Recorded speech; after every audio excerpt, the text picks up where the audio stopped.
hello student এই মুহূৰ্তত মোৰ হাতত আহি পৰিছে হায়াৰ ছেকেণ্ডাৰী ফাইনেল এক্সামৰ ৰিজাল্ট সম্বন্ধে এটি গুৰুত্বপূৰ্ণ আপডেট যিসকল ছাত্ৰ ছাত্ৰীয়ে বহুদিন ধৰি অপেক্ষা কৰি আছিল যে আমাৰ ৰিজাল্ট কেতিয়া ঘোষণা কৰা হ'ব ফাইনেলি অসমৰ মুখ্যমন্ত্ৰী হিমন্ত বিশ্ব শৰ্মা ডাঙৰীয়াই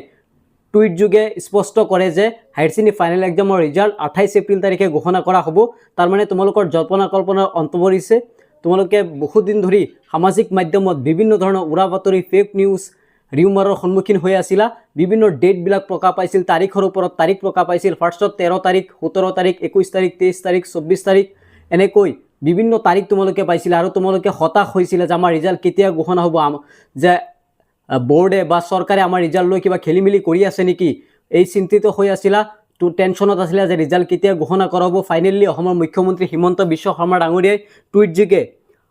এটো স্পষ্ট কৰে যে 28 এপ্ৰিল তাৰিখে ৰিজাল্ট ঘোষণা কৰা হ'ব স্ক্ৰিনত মই হিমন্ত বিশ্ব শৰ্মা ডাঙৰীয়াৰ টুইটটো আগবঢ়াইছো ইয়াত প্ৰকাশ কৰিছে যে higher secondary result will be declared on 28 April my best wishes to all the student appearing for the exam অৰ্থাৎ যিসকল ছাত্ৰ ছাত্ৰীয়ে এক্সামত এপিয়াৰিং হৈছিল সেইসকলক বেষ্ট উইশেছ দিছে 28 তাৰিখে ফলাফল ঘোষণা হ'ব বুলি জনাইছে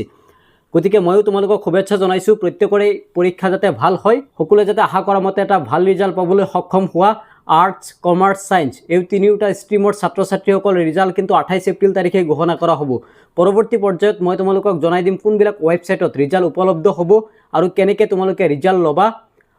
আৰু এই কেইদিন মই তোমালোকক আৰু কেইটামান এডভাইস দিছো ৰিজাল্ট যেটো দিব গতিকে তোমালোকে যেটো টেনচনত আছা গতিকে ৰিজাল্ট যেই নহওক কিয় তোমালোকে একদম হতাশ নহবা টেনচনত নাথাকিবা যি হৈছে এটো দেখা যাব যেনেকৈ লিখিছা মাৰ্কস কিন্তু তেনেকৈ পাবা ৰিজাল্ট ভাল হোক বা বেয়া হোক হেই লৈ টেনচনত থাকিব নালাগে এই কেইদিন তোমালোকে মোবাইল ফোনৰ পৰা বা সোশ্যাল মিডিয়াৰ পৰা অকমান আতৰত থাকিবা ফ্যামিলিৰ লগত টাইম স্পেন্ড কৰিবা